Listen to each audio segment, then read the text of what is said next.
పండుగ ఏదైనా పరంపర స్వీట్స్ తోనే మొదలు. స్వచ్ఛమైన రుచుల పరంపర. ఆర్డర్ కోసం సంప్రదించండి. Welcome to Suman TV. Telugu ఇండస్ట్రీకి పెద్ద దిక్కు ఎవరు? చాలా సందర్భాల్లో ఈ ప్రశ్న మనకి తలెత్తుతూనే ఉంటుంది. ఒకప్పుడు దాసరి నారాయణరావు గారు, ఆయన దగ్గరికి వెళ్తే సమస్య పరిష్కారం అవుతుంది, 24 క్రాఫ్ట్స్ సమస్యని పరిష్కరించగలరు అని చెప్పి మనం అనుకున్నాం. మరి కట్ చేస్తే ఆ తర్వాత ఎవరు అంటే పలు సందర్భాల్లో ఇండస్ట్రీ ఎదుర్కొన్న ఆ సమస్యల పట్ల ఎవరు పరిష్కరించలేని స్థితిలో చిరంజీవి గారే కనపడుతూ ఉన్నారు. అది రామోజీరావు గారు కూడా మీరు అవునన్నా కాదన్నా మీరే మాకు పెద్ద అన్న అని చెప్పేసి చాలా సందర్భాల్లో రామోజీరావు గారు చెప్పారు, పెద్దలు అనేక సందర్భాలు చెప్పారు. కట్ చేస్తే నిన్నటితో అది పూర్తిగా అవగతమైందనేది మనం చెప్పుకోవచ్చు. తెలంగాణ రైజింగ్ గ్లోబల్ సమ్మిట్లో మనం చూస్తే కనుక చిరంజీవి గారికి ఇచ్చిన ప్రాధాన్యత మరి ఏ రోజుకి లభించలేదని అనుకోవాలి. బడ్జెట్ దాదాపు 2 లక్షల కోట్లు వస్తాయని చెప్పి అనుకున్నారు. 5.75 లక్షల కోట్లు పెట్టుబడులు వచ్చి గ్రాండ్ సక్సెస్ అయింది Telangana rising global summit. Revanth Reddy గారిని అందరూ అప్రిషియేట్ చేశారు. ఫస్ట్ రోజు నాగార్జున గారు తనతో పాటు ఉన్నారు, కలర్ఫుల్గా ఉంది. రెండో రోజు ముగింపు వేడుకలకి స్టేజీ మీద ఉన్నది ఒక్కసారిగా చిరంజీవి గారిని పిలిస్తే మరి ఎవరైనా ఫీల్ అవుతారన్న ఉద్దేశంతో మళ్ళీ ఆయన పెద్ద మనసుతో ఏమన్నాడు తెలుసా? నన్ను పిలిచారు, నాకు అర్హత ఏంటి అనేది చెప్తానే. ఒకవైపు దూరి సుబ్బారావు గారు, మాజీ రిజర్వ్ బ్యాంక్ గవర్నర్ గారు, ఇంకొక ఆయన ఫారెన్ డెలిగేట్సు, దాంతోపాటు తన పక్కన ఆటోమొబైల్ దిగ్గజం మహేంద్ర సంస్థల అధినేత ఆనంద్ మహేంద్ర గారు, పక్కన బట్టి విక్రమార్క గారు. రేవంత్ రెడ్డి గారితో కూర్చున్నప్పుడు అదే మాట స్టేజీ మీద నా అర్హత ఏంటని చెప్తే, ఇండస్ట్రీకి నేను అందరు ఏజెంట్గా వచ్చాను, ప్రతినిధిగా వచ్చాను అని చెప్పి చెప్పడం చాలా సంతోషించదగ్గ పరిణామంగా మనం చెప్పుకోవచ్చు. ఎదిగే కొద్ది ఒదిగే లక్షణం చిరంజీవి గారిలో మెండుగా ఉంటుంది. ఎప్పుడు అందరివాడిగా ఉన్నాడు. 4.5 దశాబ్దాలు, ఇప్పటికీ 70 సంవత్సరాల వయసులో మనం ఆయన పాటలు, డ్యాన్సులు చూస్తుంటే మన అవగతం అవుతుంది. బ్లడ్ బ్యాంక్ ద్వారా సేవా కార్యక్రమాలు, తర్వాత ఐ బ్యాంకు స్థాపించి ఎంతోమందికి సేవ చేస్తున్నాడు. ప్రకృతి వైపరీత్యాలు వచ్చినప్పుడు తన అభిమానుల ద్వారా తను ఎంతో కృషి చేస్తున్నారు. అటువంటి మెగాస్టార్ గారు నిన్న రేవంత్ రెడ్డి గారికి చేసే ఈ 2 కార్యక్రమాలకి, ఈ 2 రోజుల కార్యక్రమానికి అప్రిషియేట్ చేస్తా తన స్థాయి ఏంటి అనేది చెప్పకనే చెప్పాడు. పద్మవిభూషణ్ రాయాడు, అనేక ఫిల్మ్ఫేర్ అవార్డులు సంపాదించాడు. తర్వాత గిన్నిస్ బుక్ రికార్డులు ఆయనకు వచ్చినాయి. వేవ్ అనే ప్రపంచం సినిమా రంగం అంతా భారతదేశం వైపు చూడాలని చెప్పేసి మోదీ గారు తలపెట్టిన వేవ్ అనే దాంట్లో కూడా చిరంజీవి గారు కీలక పాత్ర పోషించారు. తర్వాత సంక్రాంతి వేడుకల్లో కూడా చిరంజీవి గారిని ప్రత్యేకంగా పిలిపించుకొని పక్కన కూర్చోబెట్టుకున్నారంటే మనం చిరంజీవి గారు ఏంటి ఈ దేశానికి ఎంత కావాలనేది మోదీ గారు గుర్తించాడు అనుకోవాలి. ఆ తర్వాత గతంలో ఎలక్షన్స్ మొన్న వచ్చినప్పుడు ప్రమాణ స్వీకారోత్సవంలో ప్రధానమంత్రి మోదీ గారు వచ్చినప్పుడు ఒకవైపు పవన్ కళ్యాణ్ గారు, ఒకవైపు చిరంజీవి గారిని ఇద్దరు చేతులు పైకెత్తినప్పుడు ఈ దేశానికి వీళ్ళు ఎంతో అవసరం అనేది చెప్పకనే చెప్పారు. అటువంటి చిరంజీవి గారు ఎప్పుడు వార్తల్లో ఉంటారు, ఎప్పుడు అలరిస్తానే ఉంటాడు. ఇప్పటికీ ఆయన స్థానం ఎవరు భర్తీ చేయలేనిదే. మరి నిన్న జరిగిన ఈ 2 రోజుల తెలంగాణ రైజింగ్ గ్లోబల్ సమ్మిట్లో ప్రత్యేక ఆకర్షణగా చిరంజీవి గారు కనపడ్డాడు. ఆయన మొట్టమొదటి ముఖ్యమంత్రి అయిన తర్వాత రేవంత్ రెడ్డి గారు ఒక మాట చెప్పారు, ప్రపంచవ్యాప్తంగా సినిమాలన్నీ హైదరాబాద్ ఒక హబ్గా చేయాలని అనుకుంటే ఆ రోజు చెప్పింది ఇప్పుడు నిజమే అని చెప్పేసి నిన్న చెప్పటం అనేది మనం చూడవచ్చు అనమాట. అదేవిధంగా షూటింగ్లో ఉన్న నాకు ప్రత్యేకంగా బట్టి విక్రమార్క గారు, శ్రీధర్బాబు గారు వచ్చారు. నేను అదే సమయంలో ఒక అమ్మాయితో డ్యాన్స్ చేస్తూ ఉన్నాను, అది షూటింగ్ అని క్లోజ్ చేసుకొని ఇప్పుడు వచ్చానని చెప్పటం ఏదైతే ఉందో, హైదరాబాద్కి ఇండస్ట్రీకి రావాలి, షూటింగ్ చేసుకోవడానికి అనువైన ప్రాంతాలు తెలుగు రాష్ట్రాల్లో ఉన్నాయి, అది యూటిలైజ్ చేసుకోండి.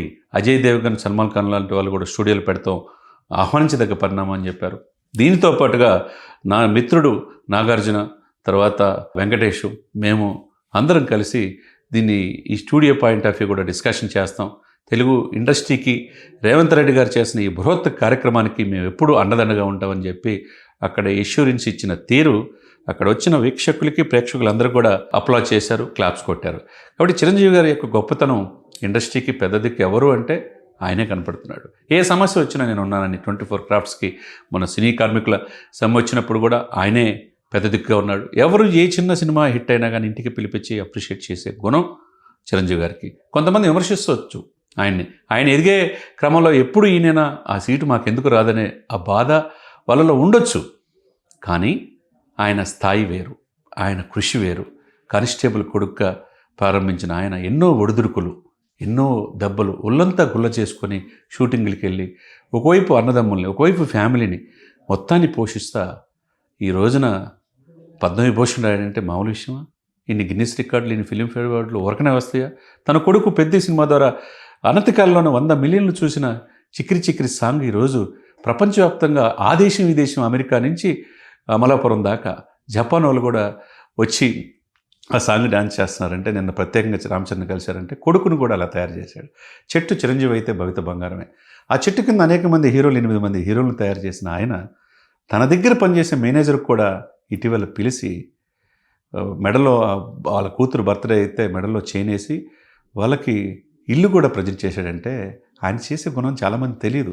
ఒక చేతితో చేసిన దానం ఇంకో చేతికి తెలియదు అన్నట్టుగా పవన్ కళ్యాణ్ గారు ఏవైతే చేస్తాడో చిరంజీవి గారు కూడా అంతే, పెట్టే గుణమే. వాళ్ళ సిస్టర్స్కి కావచ్చు, వాళ్ళ బ్రదర్స్కి కావచ్చు, తర్వాత వాళ్ళ దగ్గర నమ్ముకునే స్టాఫ్కి కావచ్చు, నేనున్నాననే భరోసా చిరంజీవి గారు ఇస్తుంటారు. ఎప్పుడు సేవ చేయాలని ఆలోచనే. నాకు కావాల్సిన దానికంటే ఎక్కువే దేవుడు ఇచ్చాడు, ఇంకేముంది నేను చేయాల్సింది, సమాజానికి చేయాలని చెప్పేసి ఆయన పలు సందర్భాలు అంటాడు. కాబట్టి ఎప్పుడు చెడు చెవిలో చెప్పండి, మంచి 10 మందిలో చెప్పండి అనే చిరంజీవి గారు నిన్న తెలంగాణ రైజింగ్ గ్లోబల్ సమ్మిట్లో ప్రత్యేక ఆకర్షణగా నిలవటం అనేది, అంటే ఎవరో ఏదో ఆపితే ఆగేది కాదు అది. మరి నిర్మాతలందరినీ పిలిచారు, వాళ్ళతో కూడా పిలిచి గ్రూప్ ఫోటో దిగి రేవంత్ రెడ్డి గారు వెంటనే ముగింపు సమావేశానికి 2047 నాటికి ఎన్ని $1 బిలియన్ లెవెల్లో ఈ ఆర్థిక పరిస్థితి వన్ ఆఫ్ ది ఫైనాస్ట్ స్టేట్గా తెలంగాణను తీర్చిదిద్దుతాం అని చెప్పి స్వాతంత్రం వచ్చి 100 సంవత్సరాలు పూర్తయిన సందర్భంగా విజన్ 2047 డాక్యుమెంటరీ కూడా, ఆ డాక్యుమెంట్ని కూడా నిన్న ఆవిష్కరించడం అనేది, దాంట్లో చిరంజీవి గారు ఉండటం, చిరంజీవి గారు కూడా రేవంత్ రెడ్డి గారు చేస్తున్న సినిమా రంగానికి చేస్తున్న కృషిని అప్రిషియేట్ చేయటం, ఒకరికొకరు ఇచ్చిపుచ్చుకున్న ధోరణి, ఇండస్ట్రీ అటు ప్రభుత్వం రెండు ఒకటే ఈ వేవ్ లెంత్లో ఉండటం అనేది ఆహ్వానించదగ్గ పరిణామంగా మనం చూడొచ్చు. కాబట్టి విమర్శనవాదులు దయచేసి విమర్శించేవాళ్ళు కావచ్చు, కొంతమంది ప్రశ్నించేవాళ్ళు కావచ్చు, ఆలోచించండి. చిరంజీవి గారిని విమర్శించినప్పుడు ఆయన ఈ సమాజానికి ఎంత చేస్తున్నాడు, ఒక స్వయం కృషి కావచ్చు, ఒక విజేత కావచ్చు, ఒక ఆపద్బాంధుడు కావచ్చు, ఒక స్టాలిన్ కావచ్చు, ఒక హిట్లర్ కావచ్చు, అన్ని సినిమాలు కూడా సామాజిక చైతన్యం ఉన్న సినిమాలు తీశాడు, ఇప్పటికీ తీస్తూనే ఉన్నాడు, అలరిస్తూనే ఉన్నాడు.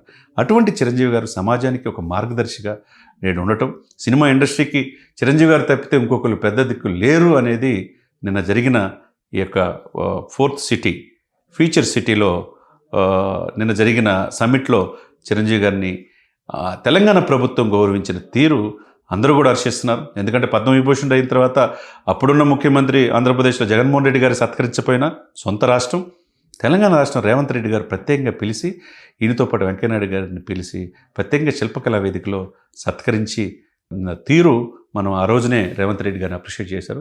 ఇక నిన్న తెలంగాణ గ్లోబల్ సమ్మిట్లో కూడా చిరంజీవి గారు ప్రత్యేక ఆకర్షణగా నిలవటం, ఇండస్ట్రీకి నేనున్నాననే భరోసా చిరంజీవి గారు ఇచ్చారనేదే, నేను ఒక ప్రతినిధి, ఒక ఏజెంట్ అని ఆయన తగ్గించుకున్నాడు. కాబట్టి ఈ ఇండస్ట్రీ ఏ సమస్య వచ్చినా చిరంజీవి గారే పెద్ద దిక్కు అనేది మరొక్కసారి స్పష్టమైంది.